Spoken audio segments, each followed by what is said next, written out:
Good afternoon to everyone. My name is Ayush Jha. Let's discuss today the important topics like for aptitude like ratio and proportions. आज हम discuss करेंगे ratio and proportions जो कि आपके exam के लिए बहुत ही ज्यादा इंपॉर्टेंट होने वाला है। और ये आपके एग्जाम्स में 100% एक ना एक क्वेश्चन तो आता ही है, चाहे कोई भी एग्जाम्स हो, बैंक का एग्जाम्स हो या फिर एसएससी का एग्जाम हो या फिर आरबीआई का एग्जाम हो या फिर बोर्ड एग्जाम्स के एग्जाम हो या फिर छोटे बच्चों के class 5th 6th 7th 8th 9th 10th सब में आता है ये रेशियो एंड प्रोपोर्शंस। तो ये बहुत ही सिंपल होता है, ये बहुत ही आसान होता है समझने के लिए रेशियोज क्या होते हैं और प्रोपोर्शंस क्या होते हैं। चलिए मैं स्क्रीन शेयर करता हूँ और आपको कुछ एग्जांपल से समझाता हूँ कि रेशियो एंड प्रोपोर्शंस क्या क्या होते हैं। जैसे कि आपने अ, यहाँ पे मैं रेशियो एंड प्रोपोर्शंस को क्लिक करता हूँ और यहाँ पे रेशियो प्रोपोर्शंस आ गया। Ratio and proportions are used for comparison. A ratio is a comparison of two quantities, while a proportion is a comparison of two ratios. ये तो आप आसानी से समझ गए होंगे कि रेशियो जो होता है दो क्वांटिटीज का कंपेरिजन होता है, जबकि प्रोपोर्शन दो रेशियोज का कंपेरिजन होता है। तो रेशियो में यूनिट जो होती है वो सेम होती है और हम इसको कॉलम से डिनोट करते हैं। द रेशियो ऑफ, अगर ए और बी दो क्वांटिटी है तो उनका रेशियो कैसे दिखाएंगे, ए रेशियो बी, एक कॉलम से हम लोग उसको दिखाएंगे। ए को हम लोग एंटीसीडेंट बोलते हैं और बी को बोलते हैं कॉन्सिक्यूएंट।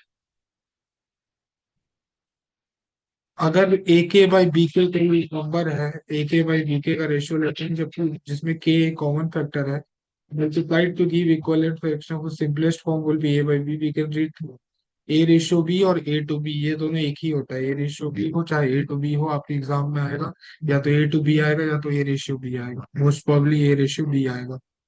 अगर हम सेम नंबर से दोनों डिविडेंड, दोनों साइड में ए में और बी में, दोनों में सेम नंबर से मल्टीप्लाई कर देते हैं तो एक्चुअल रेशियो जो होगा उसमें कोई चेंज नहीं होगा। अगर डिवाइड भी करेंगे तो भी एक्चुअल रेशियो में कोई चेंज नहीं होगा। अगर दो रेशियोस इक्वल होते हैं तो उनके रेसिप्रोकल्स भी इक्वल होंगे, जैसे A by B is equal to C, C ratio D, तो B ratio A is equal to D ratio C भी हो जाएगा। If two ratios are equal, then their cross multiplications are also equal. A to B and is equal to C to D है, तो A into D is equal to B into C भी, ये भी equal होगा। Proportion refers to comparison of two ratios. If two ratios are equal, then they are said to be proportionate to each other. Two ratios are represented by a double column. If two ratios A by B and C by D are equal, then they are represented as A into D is equal to B into C. For two ratios in proportion A by B is equal to C by D, A by C is equal to B by D holds true. अगर A by B is equal to C by D है तो A by C is equal to B by D भी सही होगा। अगर A by B is equal to C by D है तो B by A is equal to D by C भी सही होगा। अगर A is to B proportionate to C is to D, अगर ऐसा दिया हुआ है तो A D is equal to B C होगा। टू रेशियोस दिया हुआ है A by B is equal to C by D, तो A plus B by B is equal to C plus D by D भी सही होगा। Two ratios in proportion A by B is equal to C by D दिया हुआ है तो A minus B by B is equal to C minus D by D भी सही होगा। अगर दो क्वांटिटीज इंक्रीज होते हैं और डिक्रीज होते हैं सेम रेशियो में तो उनको हम लोग डायरेक्ट प्रोपोर्शन में बोलते हैं। If it means if one quantity increases और decreases then the other will also increase और डिक्रीज। तो हम लोग उसको कैसे रिप्रेजेंट करते हैं, A is directly proportional to B. Inversely proportional मतलब अगर ए इंक्रीज हो रहा है तो बी डिक्रीज होगा, अगर बी डिक्रीज हो रहा है तो ए इंक्रीज होगा, तो इसको A is inversely proportional to B बोलते हैं। कंटिन्यूड प्रोपोर्शनल का मतलब होता है A by B is equal to C by B by C is equal to C by D. then we can see that consequent of the first ratio is equal to the antecedent of second ratio. So then the a by b is to c by d is said to be in continued proportion. चलिए कुछ question solve करते हैं आप लोग इससे related, जो अभी आपके एग्जाम में बहुत ही हेल्प करेंगे। कोई कोई से क्वेश्चंस लेते हैं रेशियो एंड प्रोपोर्शन के और उसको सॉल्व करते हैं।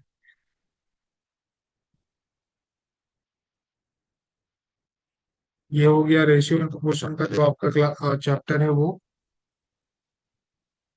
अब इसमें दिया हुआ है A and B together have, question number one लेता हूं मैं, क्वेश्चन नंबर वन जो कि एक बहुत ही इंपॉर्टेंट क्वेश्चन है। A and B together have 1200 रुपये, 1210 रुपये। If 4/15 of A amount is equal to 2/5 of B amount, how much amount does B है। ए और बी दोनों के पास मिला के 1210 रुपीज है। अगर 4/15 ऑफ ए, 4/15 ऑफ ए जो है वो इक्वल है 2/5 of B, how much amount does B है। तो 4/15 of A is equal to 2/5 of B, ऐसे लिख लेंगे। तो 2 बाई, ये हो जाएगा आपका, मैं आपको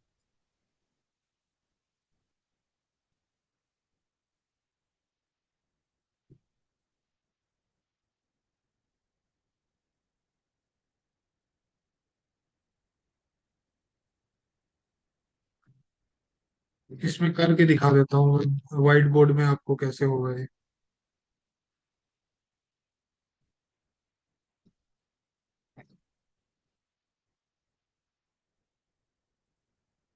एक ब्लैंक डायग्राम ओपन करूंगा, वहां पे मैं आपको शो करके दिखाऊंगा कि ये कैसे होगा। ये मेरा ब्लैंक डायग्राम ओपन होने वाला है।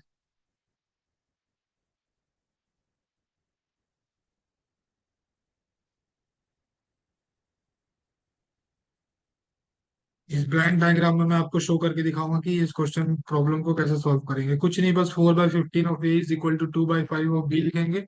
उसके बाद जब ये कैंसिल हो जाएगा, टू टू कैंसिल होगा, ये टू कैंसिल होगा टू से, टू टू से फोर, और फाइव कैंसिल होगा 15 से, तो फिर यहाँ हो जाएगा थ्री।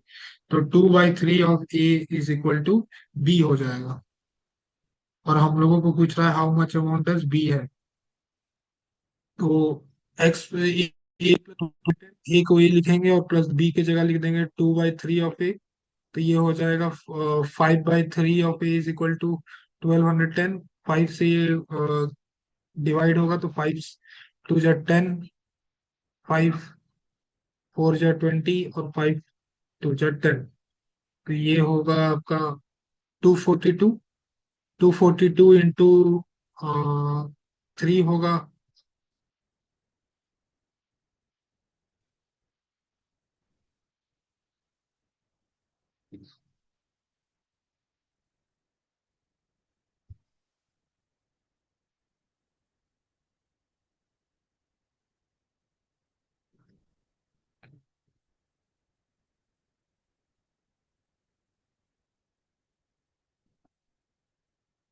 जल्दी से ले लेते हैं।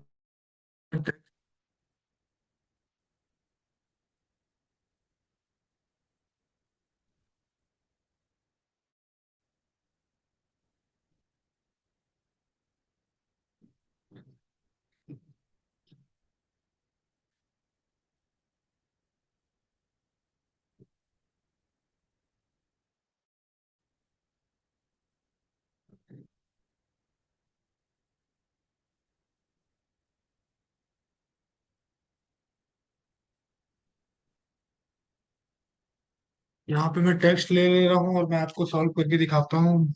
सिंपल से एक नोटपैड में भी आप इसको सॉल्व कर सकते हैं, बहुत इजीली सॉल्व हो जाएगा।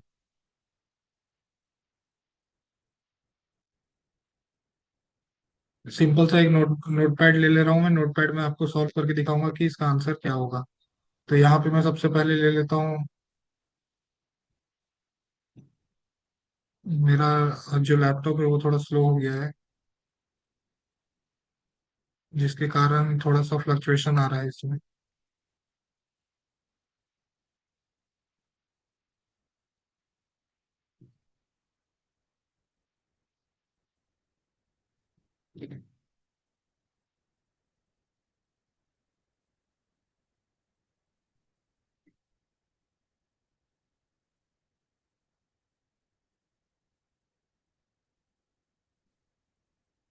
नोटपैड में ले लेता हूँ, तो ये हो जाएगा ए प्लस 2/3 ए। ये इसकी वैल्यू हो जाएगी 5 5 a/3। और ये इक्वल टू इक्वल टू दिया हुआ है इसमें 1210। अब ये 5 से ये कैंसल होगा, कैंसल आउट होके हो जाएगा, ये ए की वैल्यू हो जाएगी। ए इज इक्वल टू 5242 इंटू 3। तो ए की वैल्यू हो जाएगी, ए इज इक्वल टू हो जाएगा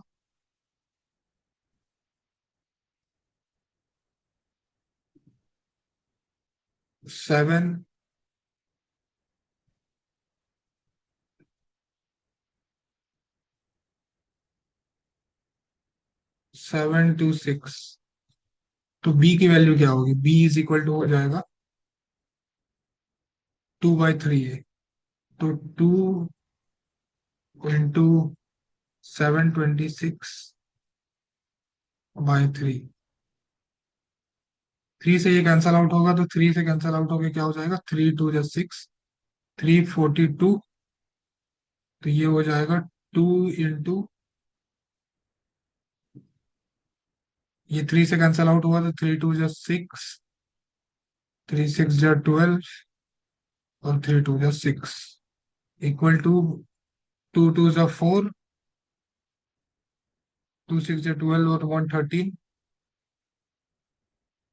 2×2 = 4 और 5, 524। चलिए अब ऑप्शंस में चेक करते हैं ये है कि नहीं ऑप्शंस में।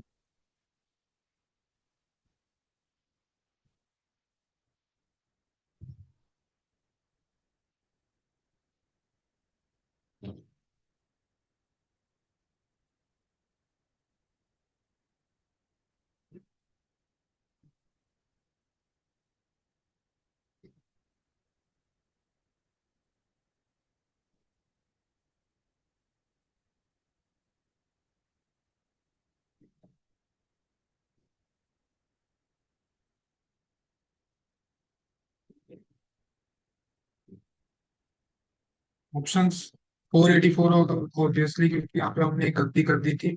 यहाँ पे हमने ये प्रोपोर्शन रेशियो निकालने में गलती की।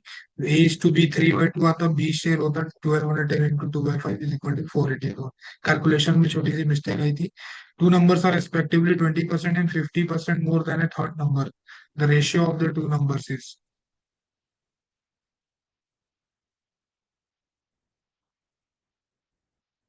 और अगर एक नंबर x है तो फर्स्ट नंबर होगा 120% ऑफ x, तो वो हो जाएगा 6x/5। सेकेंड नंबर होगा आपका 150% ऑफ x, जो कि हो जाएगा आपका 3x/2। तो ratio of first two numbers होगा 6x/5 रेशियो 3x/2। तो ये हो जाएगा 12x/15, तो ये हो जाएगा 4:5।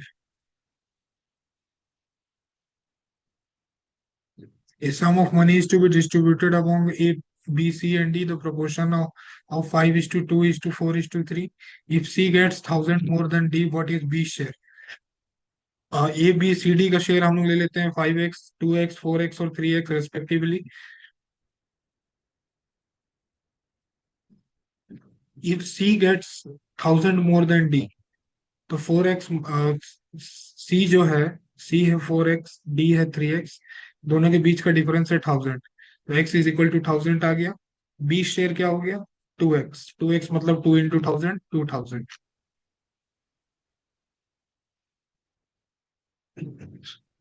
Seats of mathematics, physics, and biology in school are in the ratio of 5:7:8. There is a proposal to increase this seat by 40%, 50%, and 75% respectively. What will be the ratio of increased seats? तो यहाँ पे let the number of seats mathematics और physics और biology को हम लोग x से denote करेंगे, तो 5x, 7x और 8x होगा यहाँ पे। There is a proposal to increase by 40%। तो अब क्या हो गया? ये 140x, 140 × 5x/100, 150 × 7x/100, और 175 इंटू, क्योंकि ये 75% से बढ़ रहा है, 175 इंटू 8x/100। तो जो आया आपका वो आया 7x, 21x/2 और 14x। अब जो रेशियो है उसका हम तीनों का रेशियो निकाल लेंगे, तो 7x divided by 21x/2 divided by 14x हो जाएगा। ये 14x हो जाएगा। अब ये टू दोनों साइड मल्टीप्लाई होगा तो 14x divided by ratio 21x, ratio 28x हो जाएगा। कॉमन फैक्टर 7 निकाल लेंगे तो 2:3:4 आ जाएगा। In a mixture 60 liters, the ratio of milk and water is 2:1. If the ratio is to be 1:2, then the quantity of water further to be added is, quantity of milk दिया हुआ है 60 litres, और जो ratio है वो दिया हुआ है 2:1। न्यू रेशियो जो है वो 1:2 है, तो quantity of water further to be added is, quantity of milk कितना है 60 डिवाइडेड बाई 2, 60 × 2/3, क्योंकि मिल्क का जो है वो 2 है, तो ये हो जाएगा 40 लीटर्स। तो क्वांटिटी ऑफ वाटर कितना हो गया, 20 लीटर्स हो गया। न्यू रेशियो जो है वो 1:2 है, तो मान लेते हैं कि एक्स अमाउंट और ऐड किया गया उसमें वाटर, तो मिल्क इज टू वाटर का रेशियो हो गया 40 divided by 20 plus X is equal to 1:2। 40 divided by 20 plus X into 1:2, 20 plus X is equal to 80, तो X is equal to 60 litres आ गया। तो यहाँ तक आपको बहुत ही क्लियर होगा आइडिया कैसे रेशियो एंड प्रोपोर्शंस को सॉल्व करते हैं। बहुत ही सिंपल कॉन्सेप्ट है, ये आपके एग्जाम्स में बहुत हेल्प करेगा। एस ये था हमारा डे 3 ऑफ एप्टीट्यूड सीरीज। ऐसे ही और भी सीरीज आते रहेंगे, तो मेरे चैनल को लाइक और सब्सक्राइब करें ताकि आप, और बेल नोटिफिकेशन को दबा दें ताकि आपको आगे के सारे नोटिफिकेशन वीडियो डलते ही मिल जाए। Thank you very much.